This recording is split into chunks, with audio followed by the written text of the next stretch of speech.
Welcome to Up Level, Real Health, Real Talk with Dr. Jenna Blasi. I'm Dr. Jenna. I spent years crafting ways to help women thrive, and I want to help you do the same. On this podcast, we dive deep into health at every level, focusing on the mind, the body, and the spirit. This is where real conversations meet transformational wellness.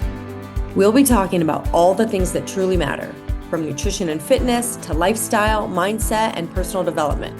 Plus, the real deal on managing stress and navigating menopause. So if you're ready to elevate your health journey with authentic, transformative insights, you're in the right place. Let's get started.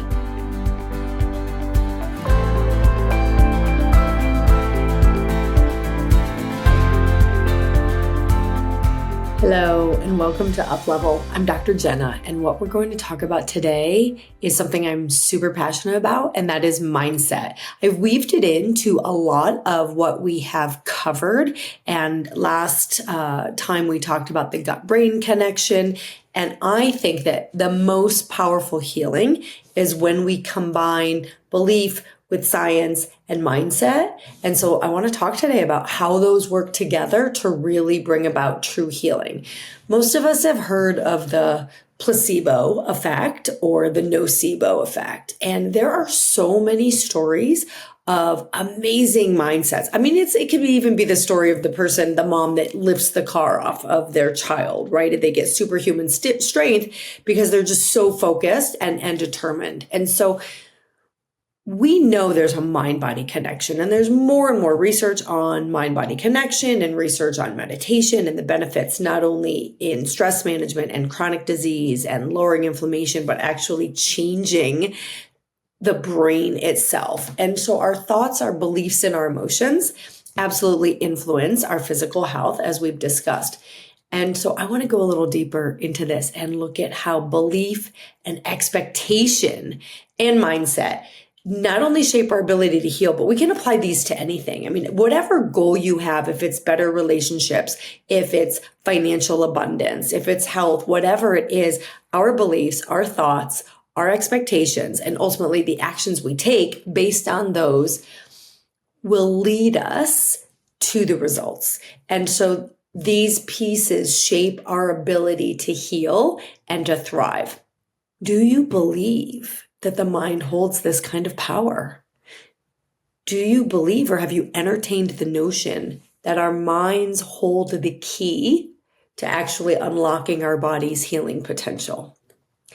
And I think placebo and nocebo are really good examples of that. So placebo is when we use an inert substance, usually a sugar pill, given instead of a medication. So in a lot of the randomized controlled trials, in drug trials, for example, some people are getting the actual medication, others are getting the placebo, and nobody knows which. And when they're double controlled placebo, then the doctors or the administrators don't know, as well as the people taking them.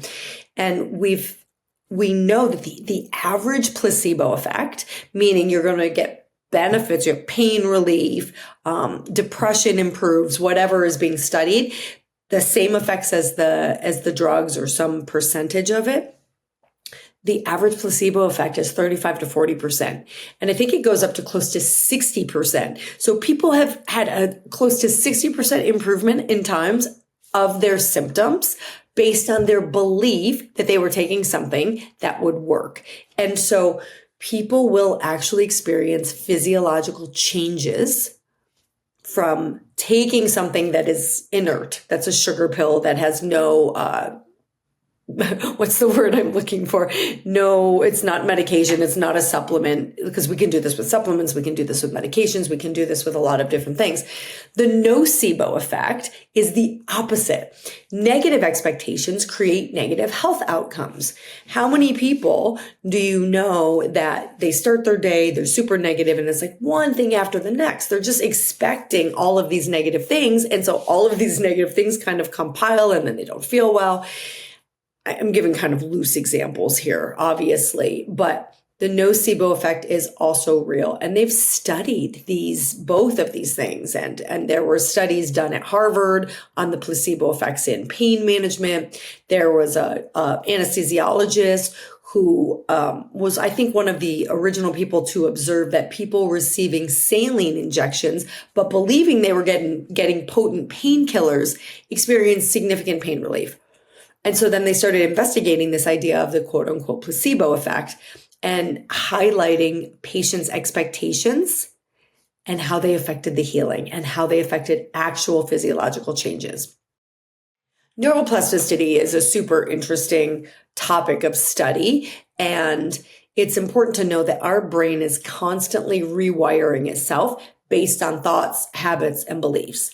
And again, they've done many, many studies on these, and I just want to kind of bring up a few. And I want you all to know that I try to keep this conversational and not scripted and to kind of come from my heart, and different stories will come up at different times. So I don't always get all of the stories exactly right, but I want to tell you a few that are very interesting to me.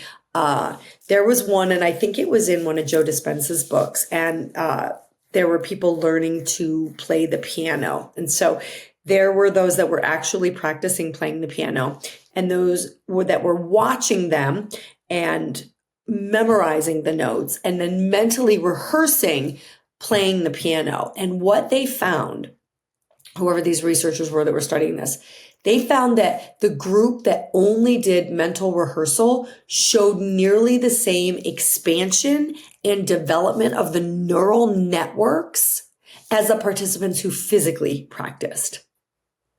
That's phenomenal. They mentally rehearsed and had changes in their brains that were quite comparable to the people that were actually physically rehearsing, which reminds me of a story from Psycho-Cybernetics, which is one of my favorite books. I do mindset programs and work with my program members on mindset.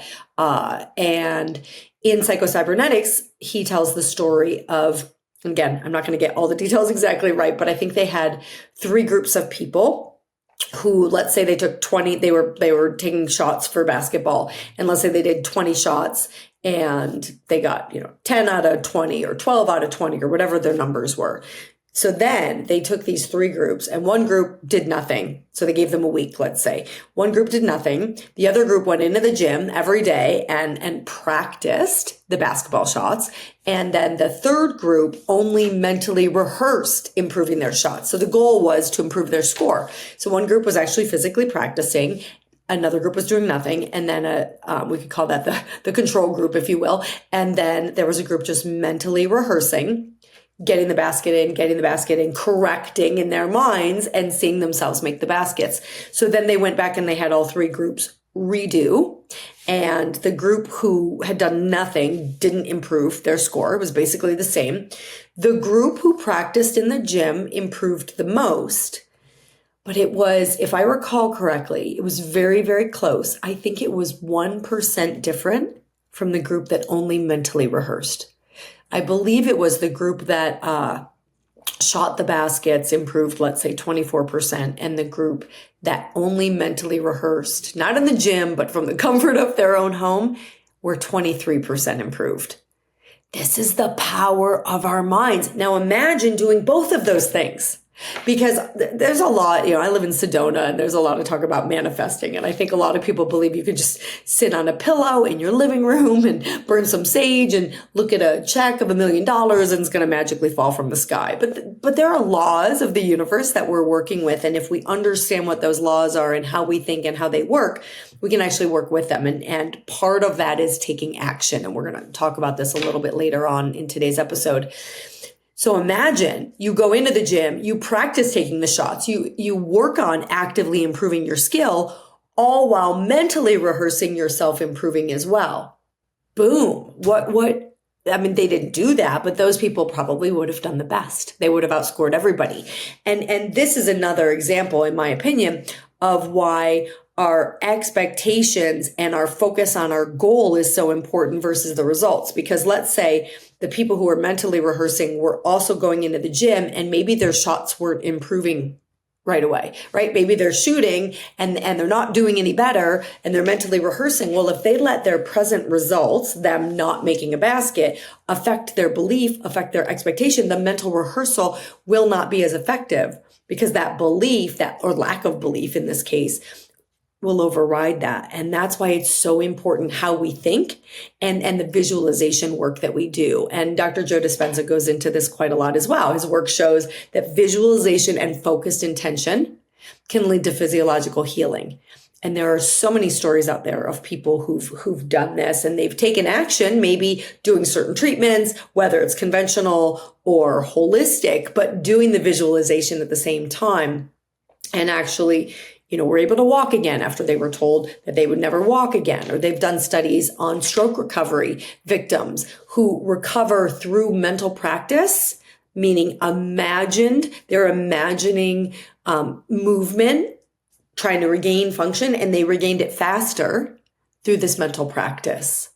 So we are connected beings, and we're not only connected within ourselves, the gut-brain connection, and that this is why I got into naturopathic medicine, because I don't want to just do one part of you because we're connected. Let me work on your feet and ignore your gut. Let me work on your brain or your gut and ignore your brain, and vice versa. We're whole beings. We're very connected, but we're also connected to each other. We're connected in the universe. And when we get into, I'm going to go into Bob Proctor's stick figure a little bit here shortly, but this is how we start rewiring our brain, is understanding these connections. And so when we look at a lot of things I've talked about so far, stress, emotions, health, chronic stress inhibits healing. It elevates cortisol. It weakens immunity. It disrupts gut health. And so many of us are under chronic stress. And that's why dealing with our stress, addressing our stress, is of paramount importance and cannot be ignored. We call blood pressure the silent killer. Stress is the silent killer, and it affects our hormones, and it affects our gut, and it affects our sleep, and it affects so many pieces. And we live in a culture here in North America, particularly in the US, where we're just go, go, go. And I used to be in a networking group, and people would brag about, like, I'm available to my clients 24/7. I'm like, that's not healthy. Like that's not impressive to me, because that tells me you don't take care of yourself. You don't have boundaries, and ultimately you won't be able to serve them as well as you'd like to, because we need to take care of ourselves to be able to serve others. Gut-brain connection, we talked about last time. So stress, fear, negative thoughts, they affect our microbiome, they affect our digestion. So when we're looking at healing, and we're looking at stress, and we're looking at the gut and various things, or maybe we're really struggling with a chronic disease, healing begins with reframing some of this, creating an environment of peace, creating an environment of belief and hope, but more than hope, belief that you can get better, and trust in the body's wisdom, in greater energies that can allow us to heal. Do we ever wonder why, when illnesses go around, how come everybody doesn't get sick? And so sometimes it's people who are chronically ill that are more affected, but it's the inner terrain. We all have these microorganisms in our body waiting potentially to come out of balance. But if we take care of ourselves, we're less susceptible to that, which is why you could be around someone who's sick and not get sick if you're feeling strong and vibrant and healthy. So one of the things I like to look at is reprogramming our minds. It is so we are programmed into these habits that don't serve us, habits of illness, habits of not feeling well, I would even say, and this is going to rub some people the wrong way, but habits of poverty, because there are people that have risen out of poverty. There are people that were born with money and blew it all. And so we have to program our mind for success. Any elite athlete, Olympian, elite musician, anyone who's had great success will tell you about the programming that they've done in their mind. Now, they may not use that terminology, but they've mentally rehearsed themselves winning. They believed they could win, or could be the best, or could create a business, or in whatever field you want to apply this to. And so we can reprogram our mind for healing as much as I believe we can reprogram our mind for wealth and positive relationships, healthy relationships, etc. And Bob Proctor's stick figure concept is a great example of this. Now, the stick figure was not his. It came from a doctor in San Antonio, I think in the 30s, but he studied it for I've heard him say he studied it, every day of his life from when he was introduced to this concept. But the idea is we have a conscious mind and we have a subconscious mind and we have our body. And the stick figure takes the head and kind of divides it in half, and the top part being the subconscious or the conscious mind. And the conscious mind is where we get to choose. We get to choose what we think. We get to choose what we accept. It is the intellectual mind. It is the thinking mind. And only 2 to 4% of our results come from our conscious mind, but that's how we get to the subconscious, is choosing to accept, for example, only what's in harmony with our goal and rejecting anything that's not. So every time we focus on, oh, I don't feel well, I'm sick, we have a tendency to focus on what we don't want. We're pouring all that. We're focusing on what we don't want, and what we focus on grows. Just like if you're buying a new car and you're looking at red Toyota Camrys and suddenly you see red Toyota Camrys everywhere and you're like, I didn't know so many people had this car. Or so, you're pregnant and you notice pregnant women everywhere. And so what we focus on grows, and it's also what we draw to us. So the subconscious mind cannot accept or reject. Cannot reject, cannot choose. It has to just accept whatever we put into it. The subconscious mind controls 96 to 98% of our results, our behaviors, and so we're on automatic. And many of us maybe didn't have the best childhoods, and the subconscious mind is open, completely open until about age 7. So all of the things going on in the environment are just pouring into the subconscious mind, and then we're acting out these systems and beliefs in our adulthood that aren't real. They're not true. Like if you were told you're not worthy, you're fat, you're never going to be good enough, you're never going to amount to anything, all these messages. And it can be programmed in different ways, but it's typically programmed through repetition or through a huge emotional impact, or both. So a lot of it is things from childhood, but it certainly, we can have an emotional impact as an adult or repetition as adult. And the body responds to this subconscious programming. And then we have emotions. The subconscious mind is the emotional mind as well. And so we have a thought, it comes into the subconscious. The subconscious is like a garden. It has to accept. Your garden is not going to say, no, that's poison. I'm not going to, you can't plant this. It's just there, whatever we're feeding it. And that's why we want to be careful, first of all, about what we feed our subconscious mind and what we allow to come into our conscious mind. I've had people tell me, oh, I have the news on in the background all day long, but I'm not really listening. Your subconscious is listening. Like, turn that off. and they're angry all the time, and they're sick and all the things. And I say, look, this is not a healthy environment that you're in with the news, which is fear-based and anger-based and on in the background all day long. And so what you impress on the subconscious repeatedly becomes your reality. So what we focus on grows, what we speak matters. And if you have trouble envisioning how this can be, think of a little child. And I talk about this when I talked about positive self-talk. If you constantly tell that little child they're stupid, they're really going to have to battle against that inner voice that tells them they're stupid. And the negative thoughts go in, like what we don't want, the negative thoughts, they go in strong. I think it's like 18 or 19 times more powerful than the positive. So if you tell someone 9 times they're stupid and 1 time that they're smart, what do you think is going to stick? And unfortunately, a lot of times, if we tell them they're smart 9 times and we tell them they're stupid once, the stupid makes an impact because the negative tends to be more powerful for us. It's our nature to kind of go into worst case scenario and terrible what ifs. And so we want to look at what our limiting beliefs are around whatever our goal is. So this is called up level, real health, real talk. So we can say limiting beliefs about health, but you can apply this to money. You can apply this to relationships. You can apply this to success. You can apply this to any aspect that you'd like to have growth in and you'd like to change your outer results. We can shift these limiting beliefs about our health. And so identifying, that's the first step. Identify what is the dominant story you tell yourself about health. I hear people say, oh, I get sick every winter. Okay, well, keep telling yourself that, and you certainly will continue to. So it's like someone's about to start a race, and you're like, you're going to lose. You're going to lose. You always lose. Imagine if the little engine that could was like, I don't think I can. And he wouldn't. As I love to quote Henry Ford, whether you think you can or you think you can't, you're right. And so we want to rewire it. Remember, every new thought begins to rewire the brain. And those stories of those rewiring or mentally rehearsing themselves playing piano, mentally rehearsing themselves making successful basketball shots, had changes in the brain and changes in their results. So the basketball players, they didn't look at the brain, but they had changes in their results. They improved their game 23% or whatever it was, almost the same as those who physically practiced.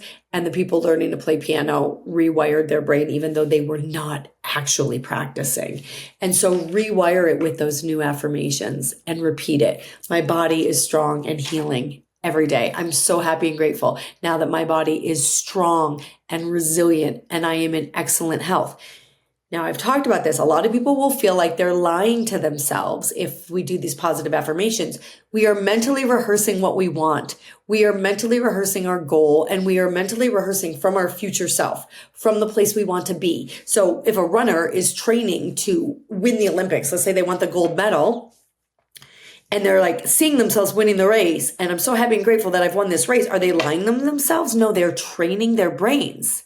And that's what Gabby Thomas, I don't remember what her name was, who won one of the track events at most recent Olympics. And somebody, I heard this interview with her, and somebody asked her, at what point in the race did you know that you'd won? And she said, well, from the moment I got to Paris, I was seeing myself winning every day, every day, every day. And so when I got up to the starting line, she said, in my mind, I'd already won.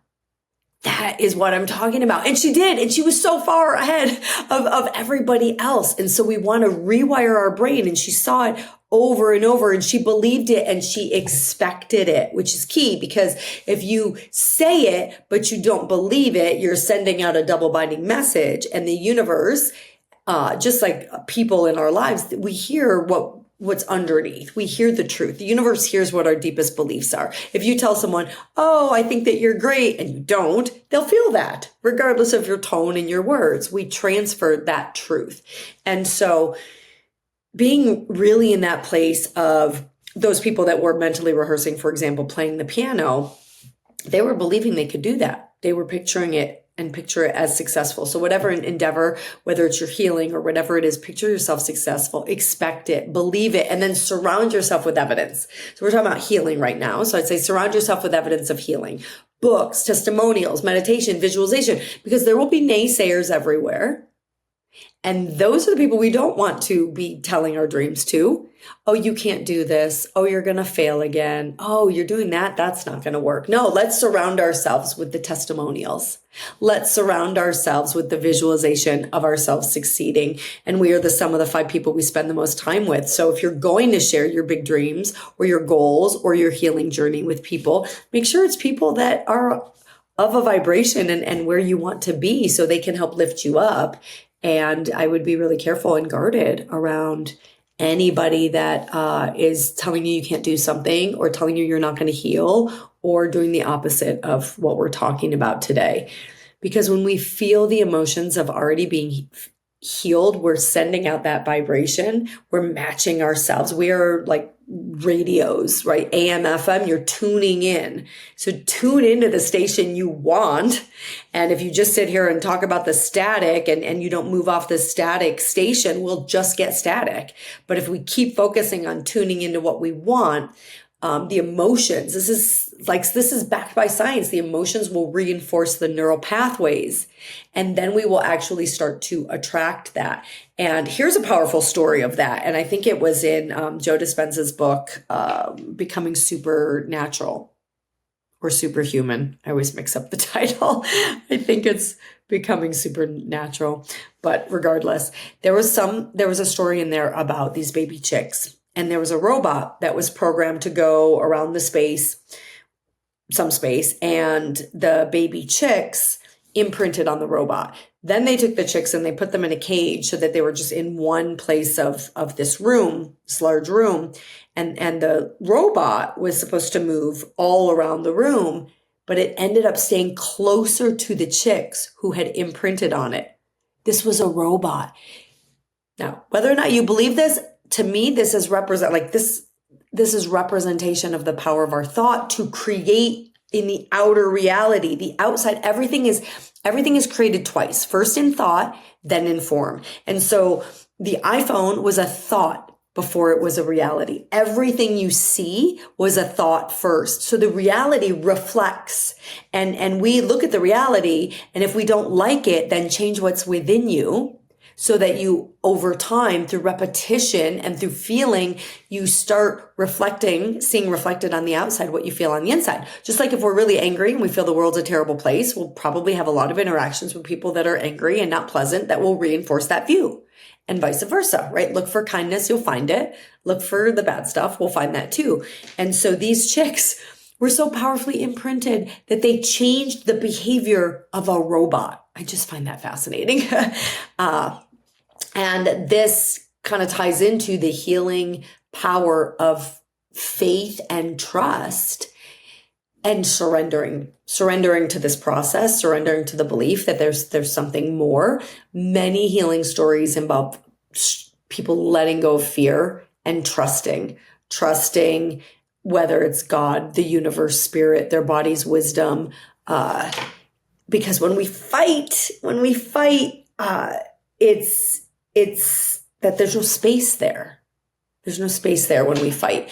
Wayne Dyer, he would say, you don't manifest what you want, you manifest what you are. And there's so many other brilliant quotes that emphasize this as well. And we have a choice at every moment to choose faith or fear. They're both invisible. Why do we want to default to fear? Why do we want to default to what we don't want? Every thought we have, every thing we speak is a deposit towards health or disease. Crossroads, faith or fear. It's always a choice, and one's moving towards health and peace, and one's moving towards disease, and they're both invisible. You get to choose which one and try it. Like, don't believe me. Try it for, give yourself, okay, I'm going to choose faith and trust and believe for 30 days. I'm only going to see the good in things for 30 days and see how your life changes.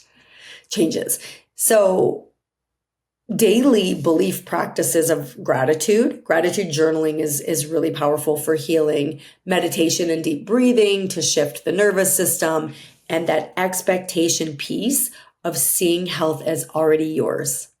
When we say, oh, I'm trying to heal, or someday I'm going to be better, we're putting it out there, we're putting it in the future, and we're separate from it. See health as already yours. It's your birthright. You can get better. You can improve your health. You can improve your financial situation. You can improve your relationships. It's like somebody that goes from one toxic relationship to another. At some point, the inner work of not allowing that anymore, of raising our standard of what we're not willing to tolerate anymore. And then you'll start, as you raise your standard and you set those boundaries and you work on your self-worth. Another reason I love psychocybernetics, because we can't outperform our self-image. Then you take different actions, but you also start attracting to you better people, better quality people. And so really looking at, it's already here. It's already here. And that's why the affirmations should always be in the present tense. I am. And it's nice to start with gratitude. I am so happy and grateful now that I am incredibly healthy. And you just keep saying it. I heard Bob Proctor once say, if you repeat a lie to yourself, eventually you'll believe it. And when you start believing it is when everything shifts. I was just listening to Napoleon Hill the other morning, and he was saying when Andrew Carnegie gave him the challenge of that he would surpass him at the podium in wealth and accomplishments. And Napoleon Hill didn't believe it. And he said, that's not going to happen. And Andrew said, no, it's not until you believe it. And he said, look at yourself in the mirror and say it every day. It's a great story. I'm not going to go into it for time purposes, but eventually Napoleon Hill did start to believe it. He repeated it. At first he felt crazy. He didn't want anyone to hear him. He's like whispering in the bathroom. He started to believe it. And then he achieved it, because we can achieve what we believe. And if you don't believe you can do it, you will not achieve it. But if you believe it, anything is possible. And when we believe and when we're convicted to that belief, then we start to see all the ways it's possible instead of all the ways that it's not possible. All right. So healing is a combination of science and belief and aligned action. But you could take the science and take something that's not effective. And if you believe it's going to help you, it will. But imagine if you take the things and do the things that have been studied to be effective and then add your belief and add your aligned action. It's a very powerful formula. Choose your dominant thoughts. Choose all of your thoughts wisely, but especially the ones that are on repeat in your brain. Just like your children, your body is always listening. What we think today is what we experience. It's what becomes our reality. So, call to action. What's one belief about your health that you are ready to change? What's one belief about your life that you're ready to change? So, the body achieves what the mind believes. And I would say we achieve what our minds believe. We have a power source that we can tap into, and that is the subconscious mind. I could go into so much more detail about that. I'm going to leave it here. And those of you who have some interest in going deeper into this, I will go deeper in other podcasts. But I also I have a mindset program. I only open it up a few times a year, and it's opening up in just a few weeks. Or it's open now for enrollment. It's starting in just a few weeks, and it's already over a third of the way full. So if you think that you're interested in actually diving deeper and learning how to think correctly and achieve your dreams and have quantum leaps in your life, reach out to us at our office and I'll hop on a call with you and we'll see if it's the right fit for you. And if you enjoyed this episode, please leave us a rating, a review, share with your friends and family, implement what we've talked about today, and just the healing is yours. The abundance is yours. Everything you want really, truly can be yours. Let's just focus on what we want. And we don't know the timeline, but focus on what you want. And it's just a matter of time before it comes. So thank you all so much for joining. And I look forward to seeing you next time. And I've been getting a lot of questions about oxalates and different diets. So very soon we will go into some of those diets that you hear a lot about and my thoughts on those. All right. Thanks. Thank you for joining me on this episode of Up Level, Real Health, Real Talk. I hope today's conversation inspired you to take the next step in your health journey, one that nourishes not just your body, but your mind and spirit as well. Don't forget to subscribe so you never miss an episode. And if you found value in today's episode, please leave a review. Until next time, keep learning, keep growing, and keep thriving. And remember, true wellness is a journey, and you are on the right path.